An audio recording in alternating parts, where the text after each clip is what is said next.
Hello. Welcome to Mary Elizabeth Jones's Variety Hour. Hello, and I'm Kaye Lazar. Thanks for coming today. What a lovely shirt you're wearing. Thanks. Thank you. If I knew you were going to wear that shirt, would have worn my shirt. Anyway, because I got a shirt just like that in Maryland Casino, Yeah. Maryland Live. Yeah. There's a state above Washington D.C. called Maryland or Maryland, as I like to pronounce it. A place named after you. Yeah. Oh, my name's Kaye Lazar. How you doing? Well, tell us about your trip to or our trip to Maryland. How did that work out? It was a good trip. Yeah. How did you? It's a casino, so how much money did you win? I didn't win any money, You so didn't win any money. Well, neither did I. I didn't gamble. In fact, I didn't either. I didn't even go into the casino. There was a mall there, and I spent all my time in the mall and Yeah. at the horse thing, Medieval times. the medieval times. Now, tell us about that. Oh, it was really fun. I went to the one in Orlando, in Florida, too. Okay. Was it kind of the same? Yeah, it's kind of the same thing. So. They have they have these knights in jousting and costumes and they have a whole show. They have a Yeah. king and a queen introducing them, and then you're rooting for the red knight or the black knight or the white knight or Yeah. something. And all the time you're watching this, they're feeding us. Yeah. Now they're feeding us. What's the food like? They had chicken. They had potato. What else did they have? They had Tomato soup, I yeah, remember. tomato soup was really good. Yeah.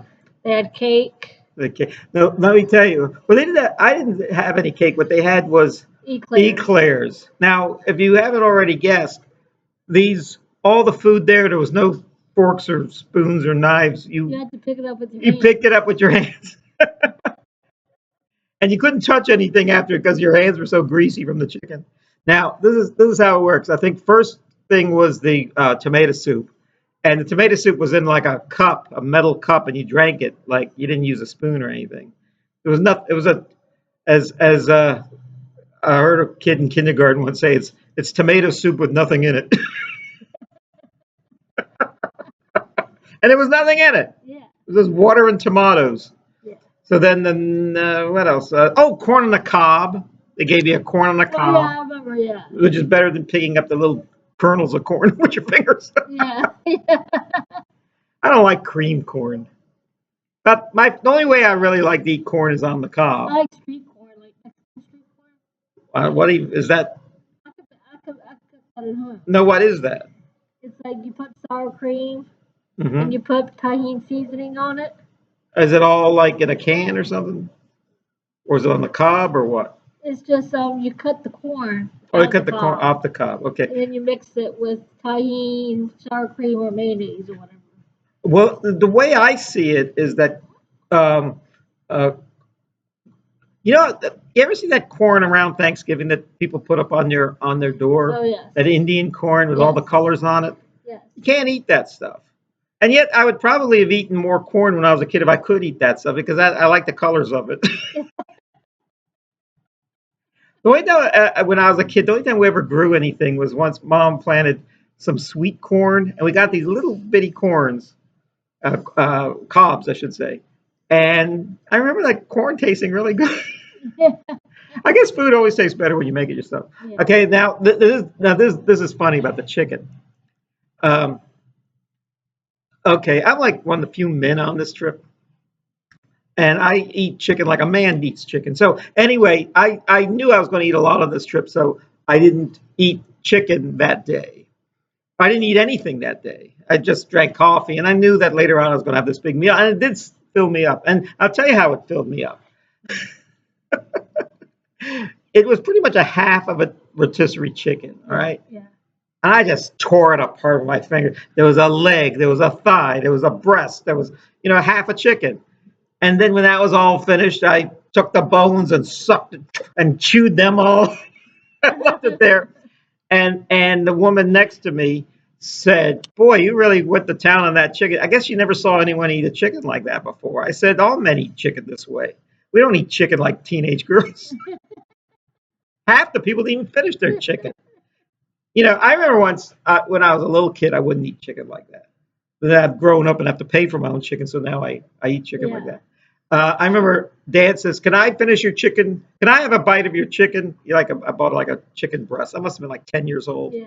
He just went to town on it and said, because I thought you were just going to have a bite of it. He goes, "You left so much on the chicken." I said, "Well, I left that for last." He goes, "No, but you didn't even eat the bones." Chicken's one of the few foods you can do that. You can't really eat steak. You can't eat a T-bone steak and chew the bone. You might, or pig or something. So anyway, we go to this trip, and so that was a lot of fun. That was a lot of fun. And so did you buy anything that did you buy anything on the trip? I think I know what you bought. I bought some stuff from TJ Maxx. TJ Maxx. They had a really, let me tell you something about TJ Maxx and Marshalls and Roses and all those other places. Is that when you go out of town, their versions of it is much better than the versions you have in town. Yeah. Tell them you're on. Boy, you are the busiest woman. Yeah. Every time we do a show, you're always in demand. I never get a call. I used to get mom and dad calling me. Where are you? We called the police for you. Anyway, we called the police. We're a missing persons. I said, I'm fine. I'm here. So anyway, I go to a TJ Maxx. Why'd you buy at TJ Maxx? Or why'd you buy at all these stores? I know what you bought. I bought most of clothes, Clothes. like like dresses and stuff like that. Now these dresses are better than what you can buy in your hometown. Yeah. Yeah, yeah, I would I went to imagine. H&M and got a little lemon dress. H and M. That's got lemons in it. It was really Yeah, cute. and you found something to fit you at H&M. Yeah. Wow, let me tell you something. There's an old joke about H&M. That do you want to know if you have an eating disorder? This is how you know you have an eating disorder. You go to H&M, and if the clothes fit you, you have an eating disorder. Yeah. Everything is so tight on you. So anyway, no, I like going to H&M, but I'm kind of saturated my clothes. I think I got all the clothes I need. Yeah. I think I I also bought this shirt too from bought the and yes. where'd you buy that? It's called Primark. Primark. I was at Primark and they had all this cool stuff, and I didn't know any of that stuff. I've never even been to Primark. I wish they had one in my hometown. Wish they had one in the short pump Yeah. where I'm from. Anyway, I mean, so you collect a lot of clothes? Sometimes yes. Yeah, well, that's what I collect now is clothes. I have more clothes than anything. I mean, it's a good thing. And what's weird, a friend of mine told me she has a lot of clothes, and I said, "Why do you keep shopping for clothes? Don't you have enough?" She goes, "Yeah, but they get so boring hanging in my closet." so, so, so, uh, so, I tell you something. Figure out what type of clothes you like to wear. I had all these beige sport coats and khaki pants, and what else did I have? Tan shirts, and I noticed they were spending more time in my closet than I was, Yeah. meaning that they were decorating my closet, and always given a choice between the bright blue pants and the tan pants. I'm going to wear the blue ones, or the black ones, or the something cool, or the red ones, or the purple ones. So then after that, I stopped buying colors I don't like beige and stuff. So anyway, I like I said, they were when you're starting out, you buy all the clothes you can, but then you realize after wearing them. Or not wearing them, you realize which one. I used to wear brown suits all the time, Yeah. brown coats. I don't wear brown anymore. So I have all the. I like to think I have all the clothes I need, but I'm still buying stuff. So I also collect records. You collect. Well, tell me about your records. I got a lot of Michael Jacksons. These are LPs. Yes. Yeah. And Rick James and Rick James. yeah. Miles Davis. Well, a friend of mine. Yeah. I got all kinds. What was it? What Rick James? You said. Yes. I'm Rick James. Damn it. Remember that from Dave Chappelle? Yeah. That's one of the funniest things ever. Rick, I have a lot of LPs, and my record player is not functional right now, and I keep saying I'm going to fix it, but I don't want to get rid of my LPs. A lot of those LPs are good. They're autographed by big stars and stuff. I have a couple by Philip Glass, a couple of Tony Bennett. I mean, when I met them, I got an autograph. Yeah, I got a lot of jazz. I got a lot of R&B. I got a lot of country. I got a lot of pop. I got everything. Classical. Well, I have a lot of jazz LPs, and they are really good Me too. LPs. And then one day I went on eBay to buy. I didn't have the LP of a Bobby Bear album. It's a country singer, and then they said, "Do you want an LP or do you want a CD?" And that time I was kind of transitioning to CD. And then I got they sent me a CD, but guess what the CD was? What? It was a pirated, version that you could make that now everyone can make, but at the time it was kind of novel that you could burn a CD on your place. So in other words, it took an LP and then they turned it into a CD, Oh. which then I realized you can make almost anything into a CD. And now you can make everything into. Now you don't even have to make it into a CD. Make it into an MP3. Hook it up, put it on the internet. And then nothing is sacred anymore. So that's when I realized I got to get out of the LP game. There was a magic sweet spot when I was when probably in the late 1980s, early 1990s. We were transitioning from LPs to CDs, Yeah. and a lot of these record stores and thrift stores or something, they were basically just giving LPs away. I mean, really good stuff, Thriller and Bruce Springsteen and stuff. I mean, used stuff, I have some but they were Bruce $3. Springsteen too. Huh? I have some Bruce You Springsteen Bruce Springsteen too? Yeah. Yeah. He's the most boring guy at the record store because he only has like 7 or 8 the same ones over and over again. There's nothing offsetting about the Bruce Springsteen. Beatles, something that's the Beatles too. It's just the same 10 albums. I have some Beatles too. Yeah, they claim there's more, but I don't think there's really. You'd have to look hard to find the early stuff and stuff. So anyway, so I bought all. I think the average price I was paying was $3. So anyway, I was trying to make money, selling LPs to record stores. So I would go to thrift stores and yard sales and pay like maybe $1.50 or something for ones I thought they would like. And then what would happen was I took it to the local used record store, and I thought, oh, they'll give me $3 for it. Yeah. They didn't give me $3 for it. They gave me $1 for it because they had to sell it for $3. I said, well, yeah, but we might be stuck with it. And guess who was stuck with the $1.50 LPs that I bought at the store and at the thrift store or at the yard sale? Whoa, blowing away. I guess we have to talk louder because it's upsetting the stuff.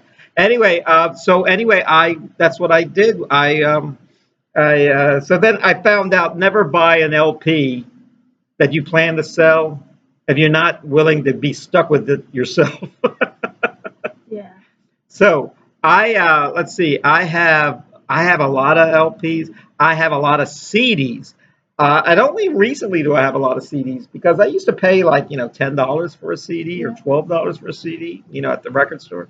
And now you could go to thrift stores and they don't really make CDs anymore. So I'm just buying them for a song lately. And I play them a lot in my car. I do a lot of driving. You know what a CD is? Yes. you have any idea? Compact disc. Let me tell you what a compact disc is. A compact disc, let me give you a speech. It's about 10 songs, maybe 12 songs, or sometimes even 20 songs on a disc that you put in your car and you listen to. Now, when you're listening at home, you play the same 2 or 3 songs over and over again and skip the other ones. I drive so much, I just let the thing play and just hear all the songs. And sometimes I discover a new song. Oh, I didn't even know that was on there, and that. So when you drive a lot, I really hate the radio. I hate the commercials. I hate the DJ, which is awful because I used to be a DJ. So that's what I do. I love my LPs. Love my CDs. I'm also used to have a lot of videotapes, and I still have my videotapes. It's great for the home movies, because the home movies are not on any disc. But now I'm buying DVDs of the movies that are almost the same as like the CDs. They look the same. Only one has pictures and the other doesn't. And you could play your CD on a DVD player, but you can't play your DVD on a CD player. Isn't that weird? Who'd have thunk that? Now, so what else do you like to collect? I like to collect. What do I like to collect? The Funko Pops. Funko Pops. Yeah, they're like little figures. Mm-hmm. Well, I know why it's all breezy. Look behind us. Yeah, I know. It's a shower. It's a sun shower. Yeah. So, well, tell me about. Well, I don't even know what Funko Pops are. Are they lollipops? They're like little figurines with big eyes. Oh, wait, they have a little body and a big head. Yeah. They all kind of look the same except for maybe the hairstyle and the glasses and stuff. Because I saw a TV show where Stephen Colbert was so excited he got his own Funko Pop. Yeah. And then the guy who came on him after it, John Oliver, was complaining that his didn't look as good as the one that Stephen Colbert got. Now, what Funko Pops do you have? I got Harry Potter and. No, I got She-Ra, the Princess of Power. I got Gertie from E.T. Who's that?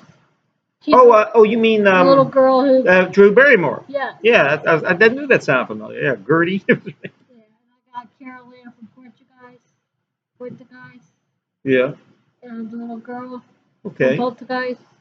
Oh yeah, that's so sad. Heather Thomas. Yeah. Yeah, and I got Wednesday and Oh. David. Got all the girls.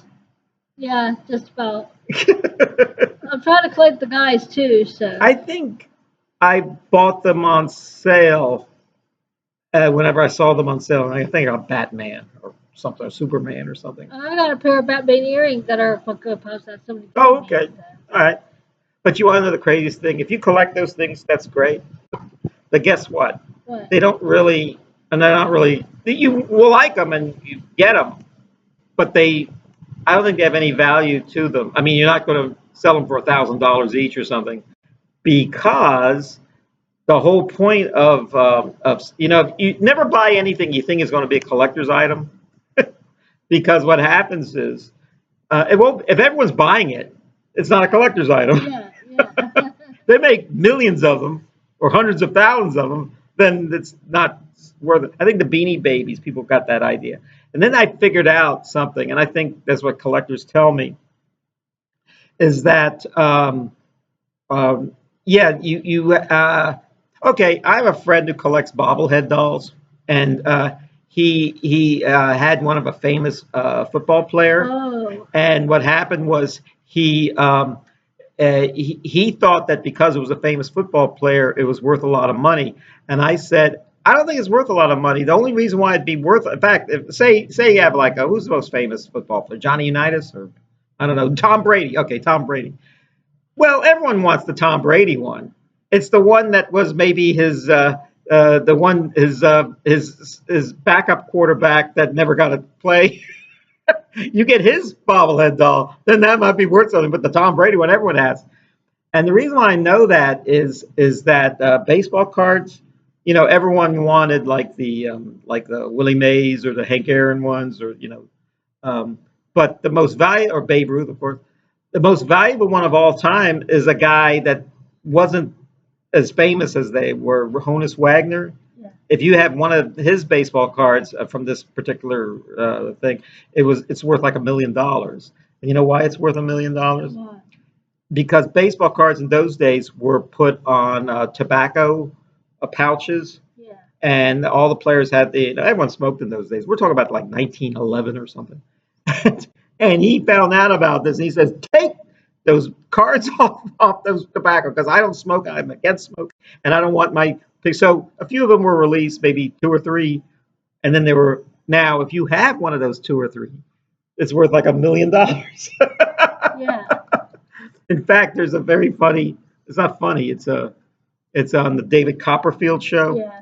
where the owner of one of those is Wayne Gretzky and John Candy, if you remember the comedian. Yeah. And what they did, they all invested in it, all put in like $500,000 to buy it, and then David Copperfield tore it up, and then brought it back to life. And these guys.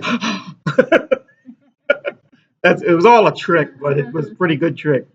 So yeah, the rarity of it. Now, I tell you what, I collect baseball cards, and I collect lunch boxes, and I got to tell you something is that lunch boxes and baseball cards, the reason why, and comic books, the reason why they're valuable is not because you bought them and they were worth something at the time, because they were pricey at the time, but the reason is that so many mothers and fathers threw out their kids' baseball cards and lunch boxes and comic books. I mean, that kid goes to school, he comes home, where's my baseball card collection? Oh, that was just gathering dust. You haven't played with it in like 6 months, so I threw it out. What? Now those ones that if they're old, they're rare. There's a rarity about them. You can tell that on Pawn Stars. A friend of mine, I think he had a comic book he thought was worth a lot of money. He thought his comic book was worth something like $100. So he took it to the comic book store, sort of like the same comic book guy that you see on The Simpsons. Yeah. And he brought the comic book to the guy, and he says, "I saw in a book it's worth $100. Where's my $100?" He goes, "I'll give you $25 for it." He goes, "$25? It's worth $100." He goes, "Yeah, I sell it for $100. If you can find someone who wants to buy it for $100, you can have it." Yeah. But that's, and you get an idea of that on Pawn Stars, on the History Channel, and so the collectors have to make a profit on it because they may be stuck with it. They kind of know what sells and what doesn't sell or what condition things are in. You can also tell from the Antiques Roadshow. Oh yeah. That show, and so yeah, so I have, but when it comes to lunch boxes, the only thing that's really worth is the metal lunch boxes because all the plastic ones are probably I already had a fell Sesame apart. Street Uh, metal lunchbox. yeah, yeah. Yeah, I was disappointed that my parents gave it away at a flea You market. see how that goes. Yeah. And now to sell it that there is probably worth $1,000. Yeah. I have some. Actually have some pretty good lunch boxes, but I don't. But you want to? I have enough stuff. I live with a lot. I have enough clutter. I don't want any more lunch boxes, or baseball cards, or comic books. I'm having a hard time getting rid. I used to collect a lot of magazines. Collected a lot of, every once. And I tell you something kind of trashy. When you're a kid, you just love Playboy magazine. So you get your hands on Playboy magazine, you're so excited, and especially because a lot of times they wouldn't sell it to you. Sometimes they did. If you went downtown, they didn't sell you anything. They'll sell you beer. If you're 14 years old, they'll sell you anything. Swiss cigarettes, and they'll sell you Playboy. So we were so excited we'd be reading Playboy and stuff. But then you get enough Playboy magazines from the 60s and 70s and 80s that it actually starts to build up and you can't read them all over and over again. So then, not that long ago, a guy gave me, a guy older than me, believe it or not, actually had all these Playboy magazines. You want them? I said, no, I don't want them. No, you wouldn't want them either. Well, they're for, Yeah, I read them for the articles. I read them for the interview with Jimmy Carter. And what else? Well, they had good interviews there. They had like Groucho Marx and Bob Hope and people like that. I always wanted to be interviewed for them, but I don't think they even come out anymore. So I'm going to be interviewed for them. What else? It's like the Howard Stern show. Everything is good. Everything. Everything has its day and then it falls. So I have. What do I have? But I still have a lot of magazines I keep. Like I have a lot of. What was it, Maxim magazines, a lot of New Yorker. Oh, certainly, I have all my Mad magazines and all my National Lampoon magazines. I love the New Yorker though. You like the New Yorker? Yeah. Yeah. Yeah, that's right. We were reading the New Yorker On the bus. on the Yeah. bus. Yeah. Yeah. Oh, yeah, I have a joke about the New Yorker. It's every week, and it's an exhausting read. And I only got 4 of them done on this trip. But if you really have to get rid of them fast, don't read them. Just zip through them and read the cartoons Yeah. because the cartoons are the best.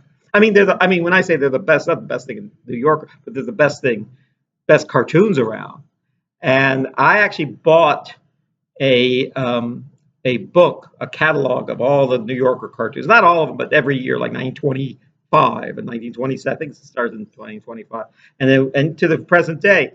I think the last year in this was probably 2002 or something. But but they said this has every single cartoon in the New Yorker. I said every single cartoon. What happened was they give you 2 CD-ROMs Oh. and you put in your computer and you can see every cartoon. And you think it's a lot of cartoons in the New Yorker. There's really only about 12 to 15 in each one, but they're all funny. And I saw a movie about it. They bring the guy, I forget his name, but there's an editor of it, and they all come with their cartoons, and he looks at them, and he only picks like 12 or 15 for next week's issue. Roz Chast, who actually was a prominent writer for the New Yorker was Charles Adams. Oh, okay. You mentioned Wednesday, Oh, yeah. and they all those Adams Family cartoons started in New Yorker back in I guess the 30s and 40s. And when they made the TV show in the 1960s, there was one thing that they had to change about the New Yorker cartoons that wasn't evident in the TV show is what with the Adams Family is Gomez and Morticia and everybody. Wednesday, they didn't have names, so they made up all those names for the 1960s show. That's the so New Yorker gave us the Adams Family. How about that? Yeah. I also what else do I collect? You like this tie? Oh yeah, I love your You tie. can't really. It's kind of dark here, but it's purple and red and blue, like my favorite colors. Yeah. So anyway, I collect all these ties, but I don't even buy ties anymore because I got so many ties and so many sport coats and so many shirts and the trousers and everything. And you have these 4 components what I wear, and I never wear the same outfit twice because I keep all the. I'm talking hundreds of ties, and when I take like this tie off tonight, I'll put it at the front of the line, and then I'll take the one from the back of the line, and then it just keeps going like that. And eventually, on the rack, the last one that I put up, maybe in a year's time or so, we're talking hundreds of ties, will be, and by that time I'll have a different shirt on, a different jacket on. So that's what I do. I collect ties. I've never met a pair. I wear suspenders too. I've never worn a pair. I've never found a pair of suspenders I didn't fall in love with. I don't wear belts. So what happened was I would see, unlike shirts and shoes and all this other thing, suspenders are like belts. They no matter what your size are, it's going to fit you. You just adjust it, and it's going to fit you. So of course I fall in love with every pair of suspenders I see. Yeah. So you can say I collect suspenders and ties are only things I really continue. And also, lapel pins and what else? Tie clips, cuff links. Right. that type of thing. But other than that, I don't want to collect anything else because it'll probably get moldy. Well, anyway, thanks for I'm exhausted. My tongue. It's good that I'm not in the sun. My tongue would be sunburned by now. Well, Can I? Could we take a break? yes, we're gonna take a little break for a little while. So thank you all for tuning in. Take care. God bless you.